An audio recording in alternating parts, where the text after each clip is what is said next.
Et si tout ce qu'on vous a appris sur l'Apocalypse n'était que la moitié de la vérité? Je suis Carl Jung, psychiatre analytique et enquêteur de la PSIC, et pendant plus de 50 ans, j'ai parcouru plus d'une centaine de pascalies à la recherche de réponses. Des réponses que l'histoire officielle refuse de nous donner. J'ai écrit 60 livres. J'ai exploré chaque recoin du mystère humain, des ovnis aux manuscrits perdus. Et croyez-moi, littéralement, j'ai vu des choses qui défient la santé mentale de n'importe quel homme.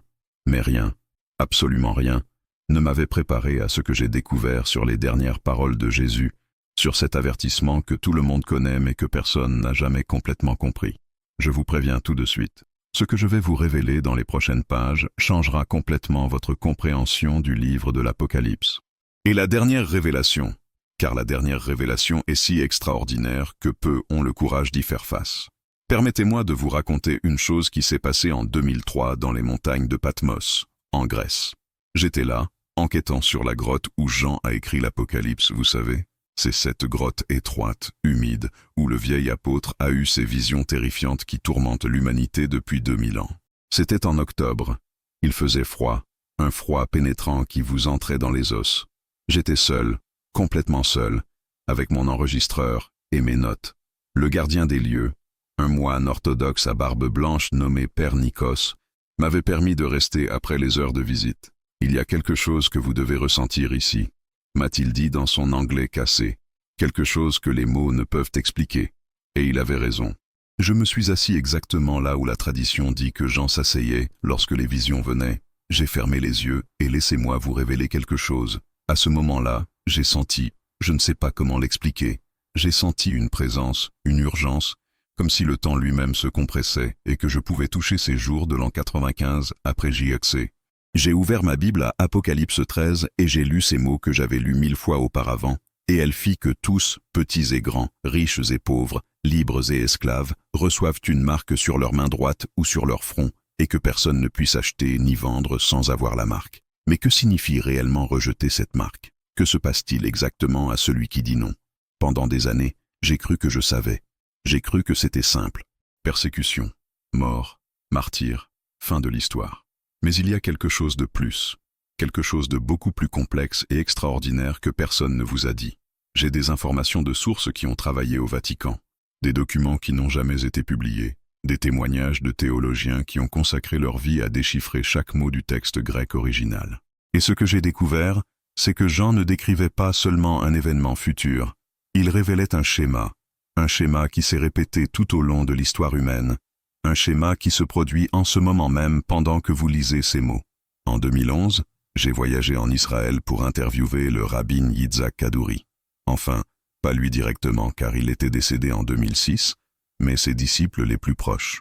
Kaduri était l'un des rabbins les plus respectés du XXe siècle, un homme qui aurait rencontré le Messie en vision et laissé son nom écrit dans une note qui ne devait être ouverte qu'1 an après sa mort. Lorsque cette note fut ouverte, le nom écrit était Yehoshua, Jésus. La communauté juive orthodoxe était en état de choc, littéralement en choc. Mais ce que ses disciples m'ont révélé était encore plus percutant. L'un d'eux, un homme d'environ 70 ans nommé Shlomo, m'a pris à part après l'entretien formel. Nous avons marché dans les rues étroites du quartier de Boukhari à Jérusalem, et il m'a dit quelque chose que je n'oublierai jamais. Le rabbin Kaduri a vu 7 signes avant la fin. 7 signes qui indiqueraient que l'avertissement final arrivait, et 5 de ces signes se sont déjà accomplis. 5 sur 7. Quels sont ces signes? Et que se passe-t-il lorsque le 7e s'accomplit? Mais voici ce qui est extraordinaire, ce que personne ne vous dit. Rejeter la marque n'est pas seulement un acte de rébellion religieuse, c'est littéralement la décision la plus importante qu'un être humain puisse prendre de toute son existence. Et les conséquences ne sont pas celles qu'on vous a enseignées à l'école du dimanche. Permettez-moi d'être complètement honnête avec vous. Pendant 40 ans, j'ai écrit sur les mystères, sur les ovnis, sur Jésus et son message caché dans le cheval de Troie. J'ai enquêté sur des phénomènes paranormaux. J'ai voyagé dans des endroits où d'autres n'osaient pas aller. Mais lorsque j'ai commencé à enquêter sérieusement sur ce qui arrive à ceux qui rejettent la marque, j'ai trouvé un silence assourdissant. Les églises n'en parlent pas. Les théologiens l'évitent. Les spécialistes de l'Apocalypse restent à la surface. Pourquoi ce sujet est-il entouré de tant de secrets? En 2015, j'ai rencontré à Rome un ancien membre de la Congrégation pour la doctrine de la foi, le département du Vatican qui fut autrefois l'Inquisition. Cet homme, appelons-le Marco, car il m'a demandé l'anonymat, m'a révélé quelque chose d'inquiétant. Jung, m'a-t-il dit alors que nous buvions un café dans une trattoria près de Trastevere. Il y a des archives qui n'ont jamais été publiées, où sont documentés des cas au fil de l'histoire de personnes qui ont rejeté ce qu'ils appelaient la marque du système. Et ce qui leur est arrivé n'est pas ce à quoi ils s'attendaient. Que voulez-vous dire? Ai-je demandé. Certains sont morts en martyrs, oui, mais d'autres ont expérimenté quelque chose de différent, quelque chose que l'Église ne sait pas expliquer. Cette conversation m'a obsédé pendant des mois. Qu'ont-ils expérimenté? Qu'ont-ils vu? Et pourquoi l'Église le garde-t-elle secret? Et voici la première révélation, la première des 7 que je vais partager avec vous. Lorsque Jean a écrit sur la marque de la bête, il n'utilisait pas un langage symbolique. Il décrivait, avec les mots limités de son époque, un système de contrôle si sophistiqué que ce n'est que maintenant, au XXIe siècle, que nous pouvons commencer à le comprendre. Un système qui ne contrôle pas seulement votre économie, mais votre identité, votre liberté, votre âme même. Mais il y a quelque chose de plus, quelque chose que j'ai découvert en 2018 et qui m'a empêché de dormir pendant des semaines. Quelque chose sur ceux qui rejettent la marque que personne, absolument personne, ne vous a dit. Et c'est ce que je vais vous révéler dans les prochaines pages. Êtes-vous prêt à connaître la vérité complète? Car une fois que vous la connaîtrez, vous ne pourrez plus jamais voir le monde de la même manière. Laissez-moi vous révéler quelque chose qui s'est passé en septembre 2007 dans un petit village des Alpes suisses appelé Engelberg. J'étais là pour enquêter sur des manuscrits médiévaux qui contiendraient des prophéties sur la fin des temps. Le gardien de ces documents était un moine bénédictin de 84 ans, le frère Friedrich, un homme qui avait consacré 60 ans de sa vie à étudier l'Apocalypse dans ses langues originales, grec, hébreu et araméen. Je me souviens parfaitement de ce jour. C'était une après-midi grise, il pleuvait doucement et le monastère sentait l'encens ancien et le bois humide. Le frère Friedrich m'a reçu dans sa cellule, une pièce spartiate avec un lit étroit, un bureau rempli de manuscrits et une fenêtre donnant sur les montagnes enneigées. Ses yeux bleus avaient cette clarté que seuls possèdent ceux qui ont vu au-delà du voile de l'ordinaire. Jung, m'a-t-il dit dans un espagnol étonnamment parfait, vous avez voyagé dans le monde entier à la recherche de réponses. Mais on ne vous a jamais répondu à la question la plus importante, n'est-ce pas? Quelle question? Ai-je demandé. Que se passe-t-il exactement, minute par minute, à celui qui rejette la marque? Il avait raison. Pendant toutes mes années d'enquête, personne ne m'avait donné une réponse détaillée, précise, sur ce sujet. Seulement des généralités, seulement des abstractions théologiques. Et le frère Friedrich a ouvert un de ses manuscrits, un document du XIe siècle écrit en latin médiéval. Ce texte, m'a-t-il expliqué, a été écrit par un moine nommé Joachim de Flore, qui a eu des visions extraordinairement détaillées sur la fin des temps. Ce qu'il a vu n'était pas agréable, mais il était nécessaire de le consigner. Permettez-moi de vous raconter ce que ce manuscrit révélait, car voici la deuxième révélation. Au moment exact où vous rejetez la marque, votre vie telle que vous la connaissez prend fin instantanément. Ce n'est pas une métaphore, c'est littéral. Jean a écrit dans Apocalypse 13, « Personne ne peut acheter ni vendre sans la marque. » Mais qu'est-ce que cela signifie en termes pratiques, réels, tangibles? Cela signifie littéralement que vous êtes exclu du système économique mondial. Vous ne pouvez pas acheter de nourriture, vous ne pouvez pas payer de loyer, vous ne pouvez pas accéder aux services médicaux, vous ne pouvez pas utiliser les transports publics, vous ne pouvez pas travailler, vous êtes, à toute fin pratique, un fantôme dans votre propre société. Et voici ce qui est insidieux, ce qui est vraiment diabolique dans le système. Il ne vous tue pas rapidement, il vous presse, il vous serre lentement, jusqu'à ce que vous vous brisiez. Mais Friedrich lui a dit ce jour-là à Engelberg, comment l'Apocalypse peut-elle être si spécifique si elle a été écrite il y a 2000 ans? Comment Jean pouvait-il savoir sur les systèmes économiques numériques, sur le contrôle technologique? Le moine a souri, un sourire triste, parce que Jean ne voyait pas l'avenir avec des yeux humains, il voyait avec les yeux de l'esprit, et l'esprit transcende le temps. En 2013, j'ai eu une autre expérience qui confirmerait cela. J'étais à Pékin, en Chine, enquêtant sur le système de crédit social que le gouvernement chinois mettait en place. Pour ceux qui ne le connaissent pas, c'est un système qui surveille chaque aspect de votre vie, ce que vous achetez, où vous allez, avec qui vous parlez, ce que vous opinez sur les réseaux sociaux. Et, en fonction de votre score, vous pouvez ou non accéder à certains services, acheter des billets d'avion, inscrire vos enfants dans de bonnes écoles, obtenir des prêts bancaires. J'ai rencontré là-bas une femme, appelons-la Lin, une activiste qui avait été punie pour avoir critiqué le gouvernement. Son score de crédit social était si bas qu'elle ne pouvait pas acheter de billets de train, elle ne pouvait pas réserver d'hôtel. Ses enfants ont été rejetés des meilleures écoles. C'est comme si je n'existais pas, m'a-t-elle dit, les larmes aux yeux. Je suis là, mais je ne suis pas là. Je suis invisible pour le système. Hasard? Pendant des années, j'ai cru que oui. Mais voilà le schéma que Jean a vu il y a 2000 ans. Un système de contrôle total où votre obéissance détermine votre survie. Mais il y a quelque chose de plus. Quelque chose que le frère Friedrich m'a révélé ce jour-là en Suisse et qui m'a glacé. Jung, rejeter la marque non seulement vous exclut économiquement, mais cela fait de vous une cible, une proie. La troisième révélation est la suivante. Une fois que vous rejetez la marque, le système non seulement vous exclut passivement, mais il vous chasse activement. Et voici la génialité maléfique du système. Il utilise la technologie et il utilise les personnes. Apocalypse 13 parle de la bête qui fait que tous reçoivent la marque, mais Matthieu 24:10 ajoute un autre détail effrayant. Beaucoup se scandaliseront alors, se trahiront les uns les autres et se haïront les uns les autres. Permettez-moi de vous expliquer comment cela fonctionne. Dans un monde où tout le monde a la marque, quiconque n'en a pas se distingue immédiatement. Imaginez chaque espace public équipé de scanners, de caméras de reconnaissance faciale, de capteurs biométriques. Dès l'instant où vous entrez dans n'importe quel endroit surveillé, c'est-à-dire pratiquement partout, le système sait que vous n'avez pas la marque et vous dénonce. Mais ce n'est pas seulement la technologie, ce sont les gens. Vos voisins vous dénoncent parce qu'il y a des récompenses pour livrer les résistants, des incitations financières, de meilleures rations, des améliorations de crédit social. La société est conditionnée pour vous voir non pas comme un martyr de la foi, mais comme un criminel dangereux qui mérite une punition. En 2016, j'ai interviewé en Allemagne une vieille femme de 92 ans nommée Greta, qui avait survécu au régime nazi. Elle m'a raconté comment sa propre sœur l'a dénoncée à la Gestapo pour avoir caché une famille juive en 1943. Le pire, m'a-t-elle dit d'une voix brisée, n'était pas qu'il m'arrête. C'était de voir ma sœur sourire quand il m'emmenait. Elle croyait sincèrement qu'elle faisait ce qui était juste. Le système l'avait convaincue que j'étais l'ennemi. Vous voyez le schéma? Vous voyez comment l'histoire se répète? Et voici quelque chose que très peu comprennent. Avant que les arrestations massives et les exécutions ne commencent, le système a besoin de préparer psychologiquement la population. Le langage change. Les résistants ne sont plus des personnes, ce sont des menaces, des éléments, des problèmes à résoudre. La société est conditionnée pour les voir non pas comme des êtres humains avec des convictions, mais comme des obstacles au bien commun.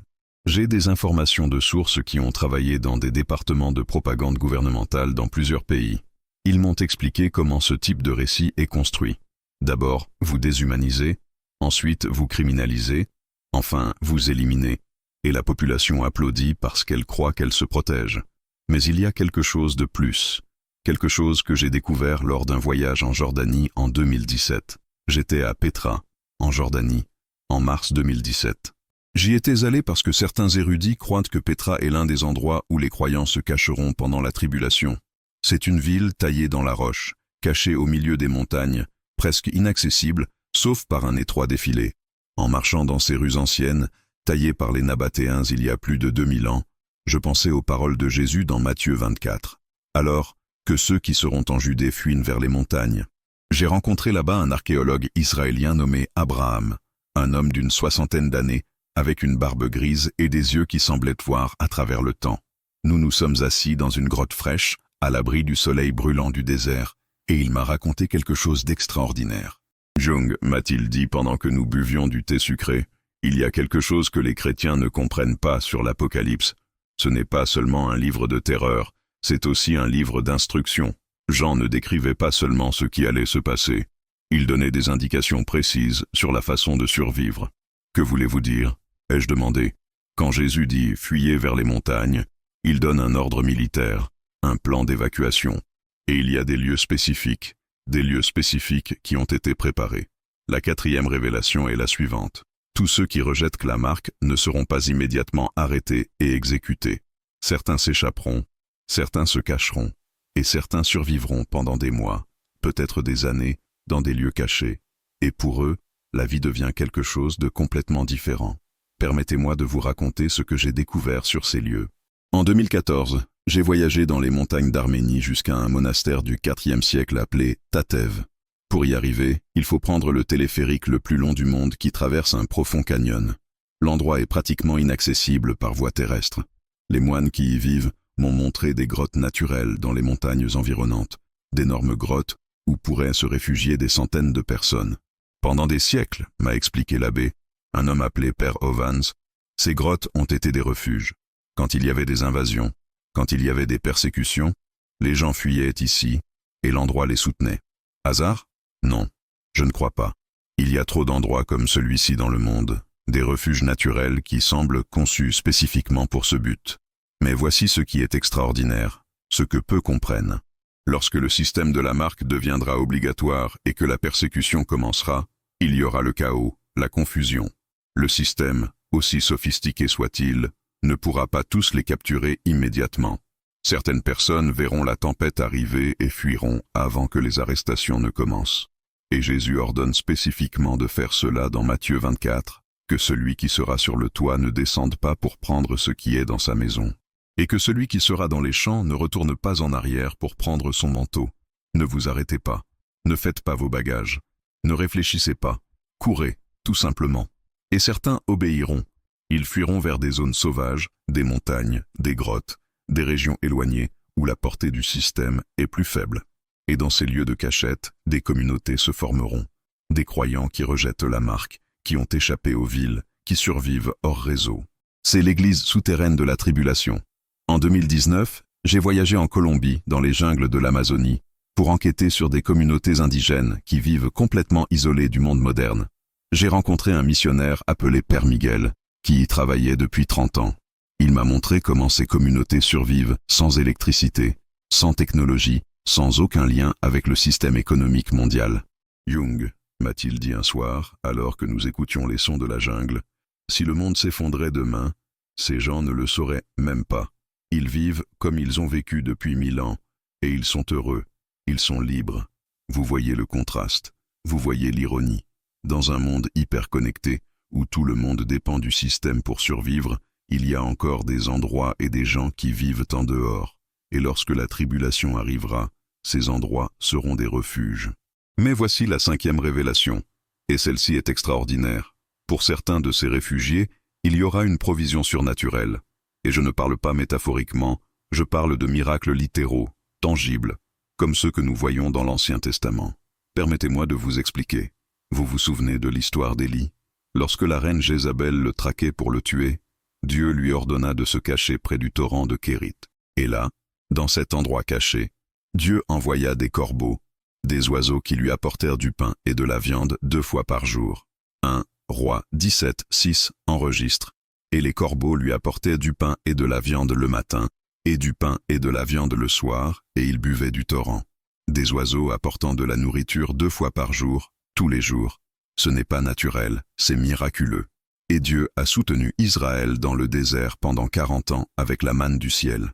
Il peut soutenir le reste de la tribulation. J'ai aussi des témoignages de missionnaires qui ont été témoins de provisions surnaturelles dans des situations extrêmes. En 2012, j'ai rencontré en Ouganda un pasteur nommé Joseph, qui m'a raconté comment sa congrégation a survécu pendant la guerre civile. Nous n'avions pas de nourriture, m'a-t-il dit. Nous n'avions pas d'eau, nous avons prié. Et le lendemain, un camion rempli de provisions est apparu. Personne ne savait d'où il venait. Le chauffeur a dit qu'il avait senti une voix lui dire de venir à notre village. Il ne savait pas pourquoi, mais il est venu et nous a sauvés. Hasard? Coïncidence? Je ne crois plus aux coïncidences. Pour ceux qui sont cachés pendant la tribulation, chaque jour sera une bataille non seulement physique, mais spirituelle et mentale. La faim, le froid, la peur constante d'être découvert, la tentation de se rendre, de sortir, de prendre la marque juste pour que la souffrance cesse. Mais ils résisteront, car ils savent que l'alternative est la condamnation éternelle. Cependant, tout le monde ne se cachera pas. Certains croyants auront un appel différent, et cela nous mène à la 6e révélation, quelque chose que la majorité des chrétiens interprètent complètement mal sur le livre de l'Apocalypse. En 2018, J'ai eu une conversation à Jérusalem avec un rabbin messianique nommé Daniel Asheroff. Nous étions sur le mont des Oliviers, regardant le mont du Temple, et il m'a dit quelque chose qui a changé ma compréhension de l'Apocalypse pour toujours. Jung, savez-vous qui sont réellement les 144 000 scellés des 12 tribus d'Israël? J'ai répondu, répétant ce que j'avais lu 1000 fois. Oui, mais savez-vous pourquoi ils sont scellés? Savez-vous quelle est leur mission? Je ne savais pas. Non, vraiment. Ils sont scellés pour la protection, a-t-il expliqué. Apocalypse 7, 3 le dit clairement. Pendant certains jugements, fléaux, sauterelles, tourments démoniaques ne peuvent pas toucher les scellés. Ils sont intouchables jusqu'à ce que leur travail soit terminé. Permettez-moi de vous révéler ceci, car c'est critique. Pendant la tribulation, il y aura un groupe spécifique de croyants qui ne se cacheront pas, qui ne fuiront pas, car ils auront une protection surnaturelle. Les 144 000 juifs scellés, 12 000 de chacune des 12 tribus d'Israël, marqués sur leur front du nom de Dieu, et leur mission est de prêcher, de proclamer, de prophétiser. Ce sont des évangélistes surnaturels qui parcourront le monde pendant la tribulation, immunisés contre les tentatives de l'Antéchrist de les tuer, jusqu'à ce que Dieu dise que leur travail est terminé. Ils sont comme les 2 témoins d'Apocalypse 11, a ajouté le rabbin Daniel, intouchables, invincibles, jusqu'à ce que leur témoignage soit complet. Et voici ce qui est extraordinaire, les 2 témoins. Apocalypse 11 décrit quelque chose qui, pendant des siècles, a semblé impossible, fantastique, mais qui maintenant, avec ce que nous savons sur la génétique, la technologie, la physique quantique, commence à prendre tout son sens de manière que nous n'avions jamais imaginé. Laissez-moi vous raconter un voyage que j'ai fait en 2010, à Jérusalem. Ce n'était pas mon premier voyage là-bas, croyez-moi. J'ai été dans cette ville probablement 50 fois dans ma vie. Mais ce voyage était différent. J'avais contacté un physicien israélien, un homme brillant nommé Dr Eliezer Steinberg, qui travaillait à l'Institut Weizmann des sciences. Il avait développé une théorie fascinante sur les miracles bibliques à partir d'une perspective de physique quantique. Nous nous sommes rencontrés dans un café du quartier allemand de Jérusalem, un endroit tranquille, avec des arbres et des oiseaux qui chantaient. Je me souviens que c'était un matin de mai, le soleil brillait, et le docteur Steinberg portait une kippa bleue et d'épaisses lunettes qui rendaient ses yeux énormes. Jung, m'a-t-il dit en remuant du sucre dans son café turc, la science moderne est en train de découvrir que l'univers est bien plus étrange que nous le pensions. La physique quantique nous montre que la réalité n'est pas fixe, que l'observateur affecte l'observé, que des particules peuvent être à 2 endroits à la fois, que l'information peut voyager instantanément sur des distances infinies. Et qu'est-ce que cela a à voir avec les 2 témoins? Ai-je demandé. Tout, a-t-il répondu. Apocalypse 11 décrit 2 prophètes qui pendant 1260 jours, 3 ans et demi, prêchent à Jérusalem, et quiconque essaie de leur faire du mal, du feu sort de leur bouche et dévore leurs ennemis. Ils ont le pouvoir de fermer le ciel pour qu'il ne pleuve pas. Ils ont le pouvoir de convertir l'eau en sang, d'appeler des fléaux. Ça semble impossible, ai-je commenté. Ça semble impossible avec notre physique actuelle, m'a-t-il corrigé. Mais si ces hommes pouvaient manipuler la réalité au niveau quantique, s'ils pouvaient accéder à des dimensions que nous ne percevons pas, alors tout ce que Jean décrit serait non seulement possible, mais logique. Cette conversation m'a obsédé pendant des années, car voici la 7e et dernière révélation, la plus percutante de toutes. Pendant la tribulation, certains croyants expérimenteront des pouvoirs surnaturels, non pas parce qu'ils sont spéciaux, mais parce que Dieu a une mission spécifique pour eux. Les 2 témoins prophétiseront à Jérusalem, intouchables pendant exactement 1260 jours. L'Antéchrist essaiera de les tuer, mais il ne pourra pas. Le faux prophète essaiera, il échouera. Les armées attaqueront et échoueront jusqu'au temps désigné. Permettez-moi de vous lire exactement ce que dit Apocalypse 11, 5, 6. Si quelqu'un veut leur faire du mal, du feu sortira de leur bouche et dévorera leurs ennemis. Et si quelqu'un veut leur faire du mal, il faut qu'il soit ainsi tué. Ceux-ci ont le pouvoir de fermer le ciel, afin qu'il ne pleuve point pendant les jours de leur prophétie, et ils ont le pouvoir sur les eaux, de les changer en sang, et de frapper la terre de toutes sortes de plaies, autant de fois qu'ils le voudront, autant de fois qu'ils le voudront. Lisez à nouveau, autant de fois qu'ils le voudront. Pouvoir illimité d'appeler des fléaux, d'arrêter la pluie, de convertir l'eau en sang pendant 1260 jours complets. Et puis, lorsque leur témoignage sera complet, Dieu permet à la bête de les tuer. Leurs corps giseront dans les rues de Jérusalem pendant 3 jours et demi, Pendant que le monde célèbre, les gens s'enverront des cadeaux les uns aux autres, heureux que ces prophètes gênants soient enfin morts. Et puis Dieu les ressuscite en direct, devant les caméras du monde entier, et ils montent au ciel dans une nuée, tandis que leurs ennemis les regardent, terrifiés. En 2016, j'étais à une conférence à Londres sur l'eschatologie biblique, et après ma présentation, un homme s'est approché. C'était un ancien membre des services de renseignement britanniques, à la retraite, qui avait travaillé sur l'analyse des menaces mondiales. « Jung », m'a-t-il dit à voix basse, « ce que vous avez écrit sur les 2 témoins, nous l'avons modélisé. » « Modélisé » ai-je demandé, confus. « Oui, des simulations informatiques. Analyse de scénarios. » Que se passerait-il si 2 individus avec ces capacités apparaissaient aujourd'hui à Jérusalem? Comment le monde réagirait-il? Comment les gouvernements réagiraient-ils? J'ai insisté. Chaos total, panique. Chaque gouvernement essaierait de les capturer ou de les tuer. Ils échoueraient, et cela ne ferait qu'augmenter la panique. Les médias deviendraient frénétiques. Les réseaux sociaux exploseraient, et des millions commenceraient à croire qu'ils sont réellement des prophètes de Dieu. Vous voyez ce que cela signifie. Pendant la tribulation, tous les croyants ne seront pas des victimes impuissantes. Certains seront des témoins puissants, protégés surnaturellement, proclamant la vérité au milieu de la tromperie mondiale. Mais voici la partie que très peu comprennent. Même ces témoins protégés, même les 144 000 scellés, finiront par faire face aux martyrs, parce que la mission n'est pas la survie. La mission est la fidélité jusqu'à la mort. En 2013, j'ai voyagé à Rome pour enquêter sur les archives du Vatican, concernant les premiers martyrs chrétiens. J'ai eu besoin de permissions spéciales, de contacts que j'avais développés au fil de décennies d'enquête. Et là, dans ces archives poussiéreuses, j'ai trouvé des récits de témoins oculaires des exécutions de chrétiens au Colisée. Un document en particulier m'a profondément marqué. C'était une lettre écrite par un soldat romain nommé Marcus Flavius. En l'an 203 après J.C., il décrivait l'exécution d'une jeune chrétienne appelée Perpétue. Marcus écrivit « Peut-être, mais il y a des centaines de récits similaires, des centaines. » Et cela nous mène au moment le plus difficile de ce scénario, la partie la plus dure à affronter. Ce qui arrive réellement à la majorité de ceux qui rejettent la marque, ils sont exécutés. Et la méthode est spécifique. Apocalypse 24 le rend brutalement clair. Et je vis les âmes de ceux qui avaient été décapités à cause du témoignage de Jésus et à cause de la parole de Dieu, ceux qui n'avaient pas adoré la bête ni son image, et qui n'avaient pas reçu la marque sur leur front et sur leurs mains. Décapités, pas seulement tués, décapités spécifiquement.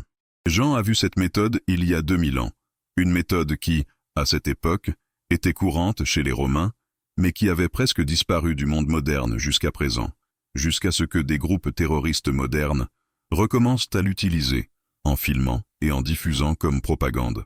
Hasard? Vous connaissez déjà ma réponse. La décapitation est viscérale. Elle est conçue pour humilier, terroriser, créer un spectacle. Et pendant la tribulation, ces exécutions ne seront pas cachées. Elles seront diffusées, exhibées, utilisées comme propagande.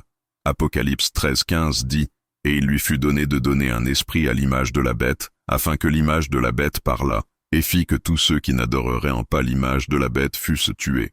Tout celui qui ne l'adore pas doit être tué. Ce n'est pas une persécution à petite échelle. C'est une extermination systématique de quiconque refuse de se conformer.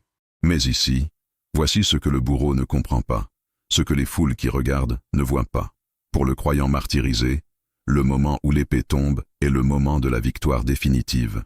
2 Corinthiens 5:8 explique « Nous sommes pleins de confiance, et nous aimons mieux quitter ce corps et demeurer auprès du Seigneur, absent du corps, présent auprès du Seigneur.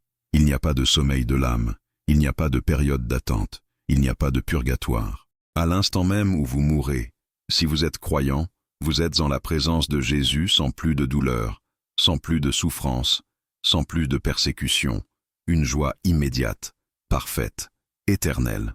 Le bourreau pense qu'il met fin à votre vie, mais en réalité, il ouvre la porte du paradis. Maintenant, laissez-moi relier tous les points, toutes les révélations que j'ai partagées avec vous au fil de ces pages, car ici, tout prend son sens d'une manière qui transformera complètement votre compréhension, non seulement de l'Apocalypse, mais de la vie elle-même. Permettez-moi de vous ramener au point de départ, cette grotte à Patmos, où Jean a eu les visions. J'y suis retourné en 2020, juste avant que le monde ne change à jamais avec la pandémie, et cette fois, je suis allé avec une compréhension complètement différente de ce que Jean a vu. Le père Nikos, le même moine qui m'avait accueilli en 2003, était toujours là. Il avait maintenant 90 ans, mais ses yeux conservaient cette clarté pénétrante. Nous nous sommes assis dans la même grotte, au même endroit où 17 ans auparavant, j'avais ressenti cette présence inexplicable. « Vous êtes revenu » m'a-t-il dit avec un sourire. « Je suis revenu parce que maintenant je comprends » ai-je répondu. « Je comprends ce que Jean a réellement vu. »« Et qu'a-t-il vu » m'a-t-il demandé, bien qu'il sût qu'il connaissait la réponse. « Il a vu un choix » lui ai-je dit. « Le choix le plus important qu'un être humain puisse faire. Un choix entre le confort temporel et la gloire éternelle, entre la survie physique et la vie véritable. » Le moine hocha lentement la tête. Continuez. « Quand vous rejetez la marque, ai-je continué, vous perdez tout dans ce monde, votre économie, votre liberté, probablement votre vie, mais vous gagnez quelque chose d'infiniment plus précieux. Vous gagnez votre âme, vous gagnez l'éternité. Vous gagnez le droit de régner avec le Christ pendant 1000 ans et ensuite pour toujours. Et voici la révélation finale, la plus transformatrice de toutes. La récompense pour avoir rejeté la marque est si extraordinaire, si incroyablement glorieuse, qu'elle rend la souffrance temporelle absolument insignifiante. Apocalypse 20, 4-6 décrit « Et je vis des trônes, et ceux qui s'y assirent reçurent le pouvoir de juger. Et je vis les âmes de ceux qui avaient été décapités à cause du témoignage de Jésus et à cause de la parole de Dieu, ceux qui n'avaient pas adoré la bête ni son image, et qui n'avaient pas reçu la marque sur leur front et sur leurs mains. Ils revinrent à la vie, et ils régnèrent avec Christ pendant 1000 ans. Heureux et saint celui qui a part à la première résurrection. La seconde mort n'a point de pouvoir sur eux, mais ils seront sacrificateurs de Dieu et de Christ, et ils régneront avec lui pendant 1000 ans. Laissez-moi décomposer cela pour vous, car c'est extraordinaire. Les martyrs de la tribulation ne vont pas seulement au ciel, ils règnent, ils s'assoient sur des trônes, ils reçoivent l'autorité, ils gouvernent avec le Christ pendant le royaume millénaire. Pendant 1000 ans complets, ils auront des positions d'autorité et d'honneur dans le royaume terrestre du Christ. Et après le millénium, ils continuent de régner dans l'état éternel, le nouveau ciel et la nouvelle terre, pour toujours. Perdre 70 ans tout au plus sur terre, gagner des années infinies en régnant dans la gloire. En 2017, j'ai eu une conversation avec un mathématicien à Oxford, en Angleterre, un homme brillant nommé Dr. Thomas Whitefield, qui avait développé une théorie sur l'infini. « Jung, m'a-t-il dit alors que nous marchions dans les jardins du Christ Church College, l'esprit humain ne peut pas réellement comprendre l'infini. Tout nombre que vous imaginez, aussi grand soit-il, est zéro comparé à l'infini. 1 million d'années de souffrance comparé à l'éternité de gloire est mathématiquement zéro, littéralement zéro. Comprenez-vous ce que cela signifie? Paul l'a parfaitement exprimé dans Romains 8, 18. J'estime que les souffrances du temps présent ne sauraient être comparées à la gloire à venir qui sera révélée en nous. Elles ne se comparent pas. Elles ne sont pas dans la même catégorie. L'échelle est si différente que la comparaison n'a pas de sens.